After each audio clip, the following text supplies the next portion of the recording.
Short exercise 17-10. We're going to calculate a company's EPS, earnings per share, and their PE ratio, which stands for price to earnings ratio. So I have an instructor tip, which should pop up if you have your pop-up blocker turned off.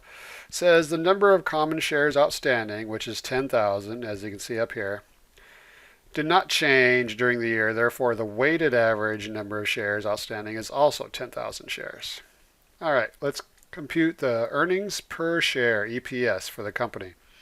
Remember, earnings is just another way to say profit. So profit per share, round to the nearest cent. So let's see, the formula, we have to input the formula for EPS. So that is net income.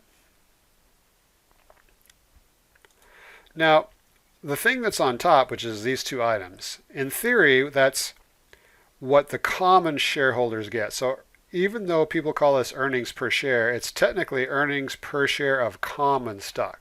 So in theory, what do the common stockholders get? They get net income, but they do not get any preferred dividends because they're common stockholders, not preferred stockholders.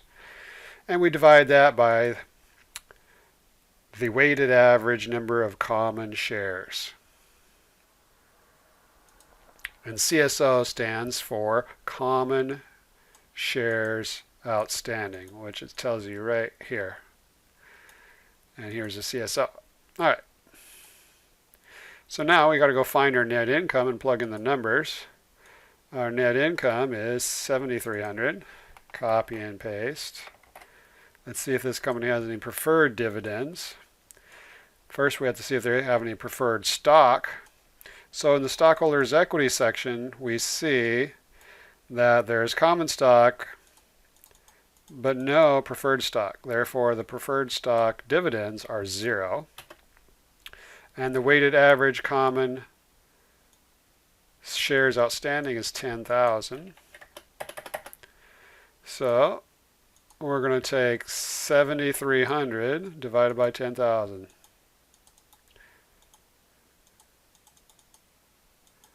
Oops, I put 1,000. 7,300 divided by 10,000 equals 0.73. So this is 73 cents of profit, also known as earnings, per share. 0.73. And remember, it says you have to round to the nearest cent. Next, we're going to calculate the company's price to earnings ratio. So this means price per share common stock is on top. Market price per share of the common stock divided by the earnings per share. This is a PE, price to earnings, is a per share ratio. So earnings per share we calculated right here. So 0.73, copy and paste that. Oops, not yet. I have to put in the words first. Earnings per share, where are you? There you are. Now I can plug in the earnings per share on the bottom. Market price of the stock is $12.50, 12.50. So 12.5 divided by 0.73 equals 17.1232876. All right, it says round your answer to 2 decimal places, so 17.12. So price to earnings. So that what that means is an investor who buys 1 share is paying $17.12 per dollar of the thing on the bottom, and the thing on the bottom is earnings. So for every dollar of profit, an investor is paying $17.12.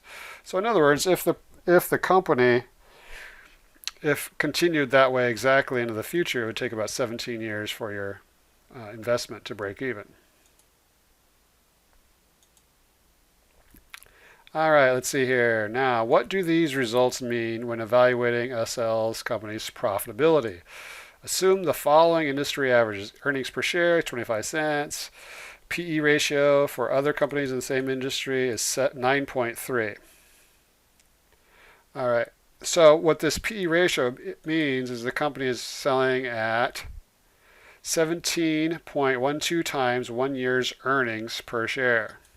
So again, in theory, to get a dollar of profit, you have to invest $17.12. That's per year.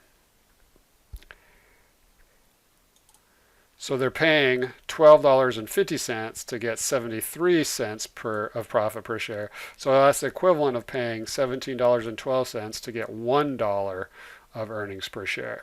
All right. So this compared to the industry average, 17.12 compared to the industry average is high. So that means investors are paying significantly more to get a dollar of earnings for this company. So they're paying $17.12 to get $1 of earnings per year.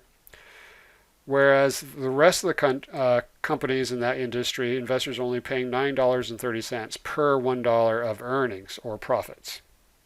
So people are paying a lot more, almost double, for this ASL's company. So investors are paying a higher price for the stock compared to its earnings, even more so than the industry average. So is that good or bad? Well, everything else being equal, you'd rather pay $9.30 per dollar of earnings. However, maybe in the future that this company's earnings are going to grow faster than their competitors. So it could be a good deal. However, at this point, if everything else is equal, then this company is pretty expensive. So that's it for this problem.